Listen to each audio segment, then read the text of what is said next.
Whether it's early, primary, secondary or tertiary education, the next generation of Kiwis are being moulded in our schools. So whether you're a student or a parent, what are the main parties going to do to make New Zealand's learning experience world-class? If elected, Labour's focus will be extending 20 hours of free early childhood education, introducing compulsory financial literacy lessons, and making reading, writing and math consistent. If you're a parent, under Labour, your 2-year-old will be eligible for 20 hours free ECE per week after an extension to the current program. Finance, budgeting and investment skills will become a priority in the classroom, with financial literacy set to be taught in all schools at all levels by 2025. They need to understand things like interest rates, KiwiSaver, insurance, debt, borrowing. And if you're a student, expect consistency across reading, writing and maths. Labour's updated curriculum would kick into gear from 2025, becoming compulsory from 2026. National is focused on tracking progress in our schools. It would set minimum times for reading, writing and maths, introduce a ban on cell phones in schools and require standardised testing twice a year.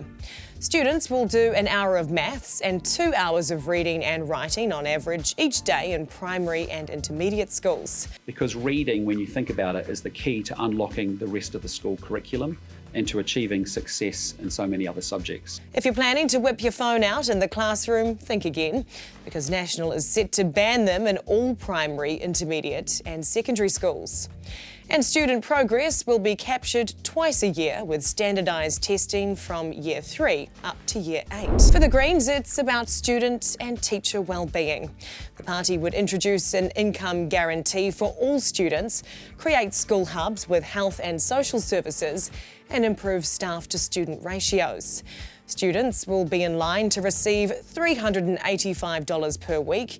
This would replace the current student allowance and be accessible to every student regardless of study, age or parental income. There'll be full support from on-site hubs in schools specialising in health, mental health and social services. Improving current student-to-teacher ratios will also be a priority. The Greens will reduce the number of students per teacher from early childhood all the way up until high school. ACT is focused on keeping kids in school. It'll introduce stricter truancy management, provide every child with a lifelong learning account, and establish a fund to reward excellent teachers. Wagging school will become a lot tougher under ACT. There'll be mandatory attendance reporting. Parents could be fined if their kids don't attend, and a traffic light system will keep track of truancy rates. Every child will have access to a student education account loaded up with $307,000 to fund their schooling.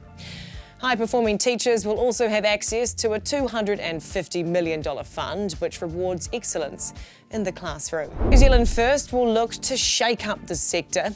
It would remove gender ideology from the curriculum, change fees free from the first year of uni to the third year, and introduce free apprenticeships. The party would stop children from being taught about relationships, gender and sexuality, removing what it calls gender ideology from the curriculum. If you're hoping for free fees in your first year of uni, you're out of luck. That would change under NZ First. It would adjust the scheme to the third year of study for full-time students successfully passing all coursework. There'll be more incentives for apprenticeships. In-demand roles will have fees and course costs refunded after successful completion. Lastly, Te Pāti Māori would introduce a universal student allowance, make Te Reo Māori and Māori history core subjects, and establish an authority to oversee Māori language funding. Students will have some financial pressure eased with the party creating a universal student allowance, and the current student allowance rate will be doubled. Making Te Reo Māori and Māori history core subjects is exactly as it sounds and would apply to every school year up until Year 10. And a Māori Standards Authority would be established to oversee Māori language funding and audit providers to ensure that they meet competency standards. So now that you've heard all of the main parties' major education policies, it's time for you to decide.